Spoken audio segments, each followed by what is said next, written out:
সর্বনাশ। বাংলাদেশ ক্রিকেট বোর্ডের নির্বাচনটা তো শুধুমাত্র আর আমাদের দেশের পরিসীমায় আটকে থাকলো না, এটা এখন আন্তর্জাতিক ক্রিকেটাঙ্গনেও চলে গেল। কত দূর? বিরাট কোহলি পর্যন্ত। কেননা এইবারের এই নির্বাচন নিয়ে বিরাট কোহলির কাছে নালিশ করা হয়েছে। নালিশ কে করেছেন? তামিম ইকবাল করেছেন।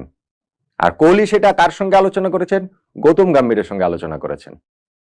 বাংলাদেশ ক্রিকেট বোর্ডের নির্বাচন নিয়ে তামিম ইকবাল ফোন করে বিরাট কোহলিকে অভিযোগ জানাচ্ছেন, নালিশ জানাচ্ছেন, কোহলি সেইটা গৌতম গম্ভীরের সঙ্গে আলোচনা করছেন। এইটা ভাই আমার কথা না, এটা কল্পনারও কিছু না। এইটা স্পেসিফিক্যালি বলেছেন বাংলাদেশ সরকারের যুব ও ক্রীড়া মন্ত্রণালয়ের উপদেষ্টা আসিফ মাহমুদ। যমুনা টিভিতে তার একটা ইন্টারভিউ আমি দেখছিলাম, সেইখানটাতে এরকম অভিযোগ করা হয়েছে যে দেশের ক্রিকেটের ভাবমূর্তি ক্ষুণ্ণ হয়, এরকম কোনো কিছু যেন কেউ। আসলেই তামিম ফোন করে বিরাট কোহলিকে অভিযোগ জানাচ্ছেন বিসিবি নিয়ে, বিসিবির নির্বাচন নিয়ে। কোহলি সেটা আলোচনা করছেন গৌতম গম্ভীরের সঙ্গে। সিরিয়াসলি এটা হওয়া সম্ভব? যুব ক্রীড়া মন্ত্রণালয়ের উপদেষ্টা যখন বলেছেন তার মতো একটা রেসপন্সিবল জায়গা থেকে, তার মানে তার কাছে এটা তথ্য প্রমাণ রয়েছে। সেইটা কি আসলে জনসম্মুখে প্রকাশ করাটা জনস্বার্থে প্রয়োজন না? ক্রিকেটের স্বার্থের কথা যদি আমি বলি, সেটা কি তিনি করবেন? আর এরকম তথ্য প্রমাণ যে থাকে সেইটার কথাও তো যুব ক্রীড়া মন্ত্রণালয়ের উপদেষ্টা এই ইন্টারভিউতেও বলেছেন, তাদের কাছে আরো নানান তথ্য প্রমাণ রয়েছে। ফলে এইটা থাকাটাও তো আসলে খুবই স্বাভাবিক। সো বিরাট কোহলিকে ফোন করে তামিম ইকবাল এই অভিযোগটা করছেন কিনা সেইটা জানার অধিকার আমার মনে হয় বাংলাদেশের ক্রিকেটাঙ্গনের সবারই রয়েছে।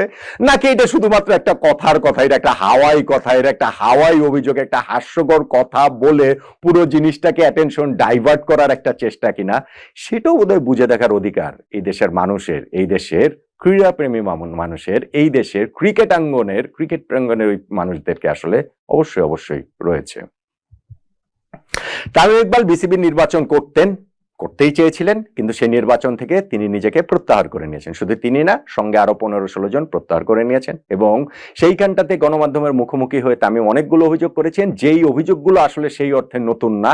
এই আশঙ্কার জায়গাগুলো তারা আগে থেকেই দেখছিলেন যে সরকারের এইখানটাতে হস্তক্ষেপ হচ্ছে, সরকারের এই জায়গায় নগ্ন হস্তক্ষেপ হচ্ছে। সেটা জেলা এবং বিভাগীয় ক্রীড়া সংস্থার কাউন্সিলর যখন তারা নির্বাচন করছিলেন, মনোনয়ন দিচ্ছিলেন, সেইখান থেকে শুরু হয়েছে।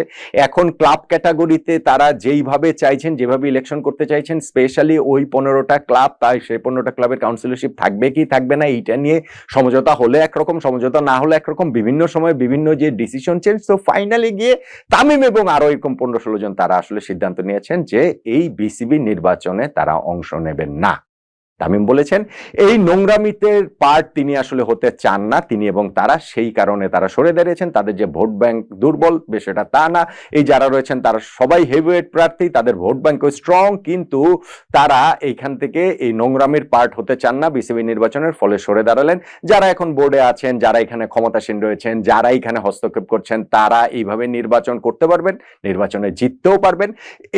কিন্তু হচ্ছে গিয়ে তাতে বাংলাদেশের ক্রিকেট 100% হেরে যাচ্ছে, হেরে গেল। সেটা হচ্ছে গিয়ে তামিমের অভিযোগ।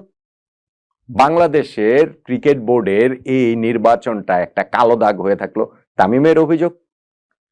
বাংলাদেশ ক্রিকেট থেকে ম্যাচ ফিক্সিং দূর করার জন্য অনেক বড় গলায় কথা বলা হয়, এই ক্রিকেট বোর্ডের নির্বাচনের ফিক্সিং দূর করার আহ্বানটাও তামিম ইকবাল জানিয়েছেন। ফলে এরকম অনেকগুলো জায়গা তামিমের রয়েছে, যেই জায়গাগুলোতে স্পেসিফিক্যালি তিনি যারা ক্ষমতাসীন রয়েছেন তাদেরকে প্রশ্নবিদ্ধ করেছেন। যুব ক্রীড়া মন্ত্রণালয়ের উপদেষ্টা আসিফ মাহমুদকে তিনি প্রশ্নবিদ্ধ করেছেন। কিন্তু